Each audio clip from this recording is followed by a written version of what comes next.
আসসালামু আলাইকুম বন্ধুরা, সবাই ভালো আছেন? দেখেন, আসলে ভুট্টা ক্ষেত এখনো সেরকম হয় নাই। রাস্তার পাশে অসাধারণ পরিবেশ। তাই গ্রাম অঞ্চলে আসলে ভুট্টা ক্ষেত অনেক ভালো লাগে। তো এটা হচ্ছে দিনাজপুর হাইওয়ে রোড। এই রোডের পাশে হচ্ছে এই ভুট্টা ক্ষেত। তো এই ভুট্টাগুলা আরো অনেক দিন পরে আপনার বড় হবে। এখন কিন্তু কেবল ফুল আসছে এবং খুব সুন্দর দেখা যাচ্ছে যে ভুট্টা ক্ষেতে। ঠিক আছে, দেখেন এই ফুলগুলা কিন্তু এখন যত দিন যাবে তত ভুট্টা বাড়বে। ঠিক আছে, তো এখনো ওইভাবে ভুট্টা হয় নাই। তা হয়তো ফুল আছে, ফুলের পর আসবে। তা অসাধারণ দৃশ্য রাস্তার পাশেই।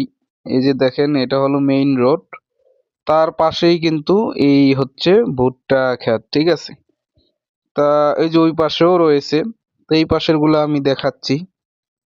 তা ভিতরে গেলে আমি হারাই যাবো। ঠিক আছে, লম্বা, অনেক বড় এবং ক্ষেতগুলো দেখতে সবুজ লাগতেছে। ঠিক আছে, অনেক ভালো লাগলো, তাই আপনাদের মাঝে তুলে ধরলাম।